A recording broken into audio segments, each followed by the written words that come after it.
Hey there! Here are your top news stories from eWEEK, sponsored by Dell and Intel.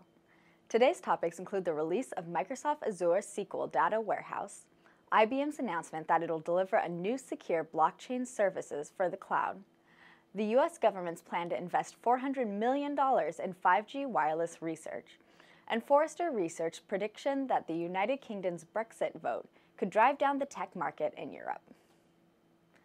Microsoft's Elastic Cloud Data Warehouse offering, Azure SQL Data Warehouse, is finally generally available, the software giant announced on July 14th. Microsoft first announced the data warehousing system during the company's Build 2015 developer conference and spent more than a year testing it. Now, customers can create data warehouses that dynamically grow and shrink to accommodate their query performance requirements and IT budgets, kicking off Azure big data projects with support and service guarantees of an official release. In addition to shedding the preview tag, Azure SQL Data Warehouse makes its debut with a handful of new features. As promised back in March, the system now supports the SQL Server Management Studio 2016 configuration and management toolset. IBM has delivered a new secure blockchain service on the IBM Cloud. The new service, now in a limited beta test program, is targeted at companies and organizations in regulated industry sectors, such as government, financial services, and healthcare, where there is a need to test and run blockchain applications in private.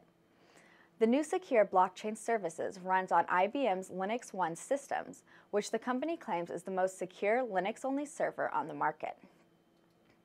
The Obama administration is launching a $400 million initiative to drive research into advanced wireless technologies that officials say will bring 100 times the speed of current 4G LTE networks, a move that comes a day after federal regulators voted to open more U.S. airwaves to 5G wireless networks and applications.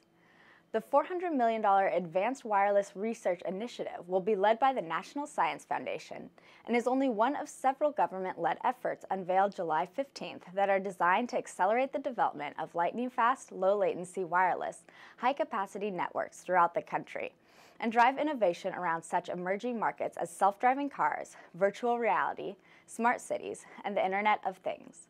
They also will make devices like smartphones significantly faster. The decision by British voters last month to take England out of the European Union will drive down tech markets not only in the United Kingdom, but throughout much of Europe, and the fallout will be felt for at least the next couple of years, according to analysts with Forrester Research. In addition, the Brexit vote also could be a precursor of other challenges in Europe that could impact tech spending in what is the world's second largest tech market behind the United States, according to a Forrester report released July 13th. The vote introduced an array of uncertainties into the market, including whether Scotland and Northern Ireland will stay in the UK or remain with the EU, London remains the financial center of the region or shifts to Paris or Frankfurt, or other countries decide to leave the EU. That will have a ripple effect beyond the UK's borders, they wrote. Thanks for watching. Follow the links on this page to learn more about the stories mentioned in this broadcast, and check back every weekday for another daily tech briefing from eWEEK.com.